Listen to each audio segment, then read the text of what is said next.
Assalamualaikum warahmatullahi wabarakatuh. Alhamdulillahirabbil alamin wa bihi nasta'in wa ala umuri dunya waddin. Wassalatu wassalamu ala Rasulillah wa ala alihi washabihi ajmain. Amma ba'du. Kaum muslimin yang dirahmati Allah Subhanahu wa taala. Pada kesempatan hari ini kami akan membacakan asbabun nuzul Quran surat Al-Baqarah ayat 26. A'udzu billahi minasyaitonir rajim. Bismillahirrahmanirrahim. Innallaha la yastahyi ay yadriba mathalan ma ba'udatan fama fawqaha.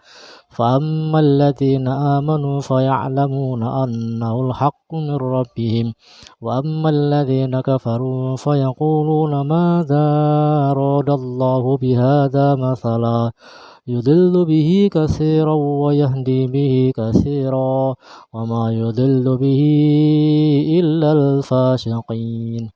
Yang artinya, sesungguhnya Allah tidak segan membuat perumpamaan seekor nyamuk atau yang lebih kecil dari itu. Adapun orang-orang yang beriman, mereka tahu bahwa itu kebenaran dari Tuhan. Tetapi mereka yang kafir berkata, apa maksud Allah dengan perumpamaan ini? Dengan perumpamaan itu banyak orang yang dibiarkannya sesat, dan dengan itu banyak pula orang yang diberinya petunjuk. Tetapi tidak ada yang dia sesatkan dengan perumpamaan itu selain orang-orang fasik. Asbabun nuzul ayat ini yang pertama, diriwayatkan oleh Ibnu Jarir dengan berbagai sanad yang bersumber dari As-Sudi bahwa ketika Allah membuat dua perumpamaan kaum munafikin dalam firman-Nya, yaitu ayat 17 dan ayat 19, kaum munafikin berkata, mungkinkah Allah yang maha tinggi dan maha luhur membuat perumpamaan seperti ini? Oleh karena itulah kemudian Allah menurunkan ayat 26 ini. Yang kedua, ayat ini menegaskan bahwa dengan perumpamaan yang Allah kemukakan, orang yang beriman akan menjadi tebal imannya dan hanya orang fasik yang akan lebih sesat dari petunjuk Allah Subhanahu wa taala. Dalam riwayat lain yang disampaikan oleh Al-Wahidi dari Abdul Ghani Ibnu Said As-Saqafi, dari Musa ibnu Abdurrahman, dari Ibnu Juraij, dari Atha yang bersumber dari Ibnu Abbas, dikemukakan bahwa ayat 26 ini diturunkan sehubungan dengan Al-Quran surat Al-Hajj ayat 73 dan surat Al-Ankabut ayat 41. Dalam hal ini, kaum munafikin bereaksi dan berkata, bagaimana pandanganmu tentang Allah yang menerangkan lalat dan laba-laba di dalam Al-Quran yang diturunkan kepada Muhammad?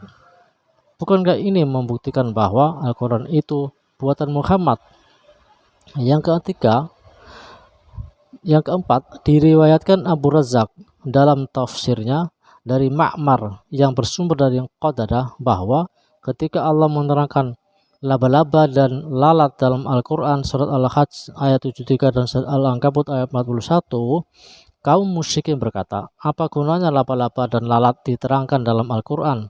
Karena hal tersebut, Allah kemudian menurunkan ayat Al-Quran surat Al-Baqarah ayat 26 ini.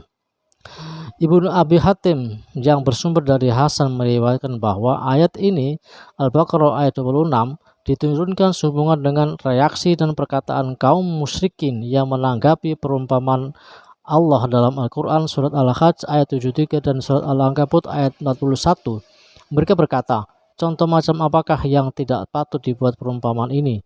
Yang menanggapi perumpamaan Allah dalam Al-Quran surat Al-Hajj ayat 73 dan surat Al-Ankabut ayat 41, mereka berkata, contoh macam apakah yang tidak patut dibuat perumpamaan ini? Itulah asbabun nuzul, sebab-sebab turunnya ayat surat Al-Baqarah ayat 26, di mana kaum musyrikin atau kaum munafikin mempertanyakan terkait dengan perumpamaan yang dibuat oleh Allah Subhanahu wa taala dalam Al-Qur'an, yaitu tentang laba-laba, tentang lalat, bahkan nyamuk, Itu pertanyaan dari kaum musyrikin atau kaum munafikin. Baik kaum muslimin, demikian pembacaan asbabun nuzul surat Al-Baqarah ayat 26. Mudah-mudahan memberikan manfaat buat kita semuanya, dan mudah-mudahan Allah Subhanahu wa taala selalu melindungi kita dari sifat-sifat munafik. Demikian, wallahu taala alam. Wassalamualaikum warahmatullahi wabarakatuh.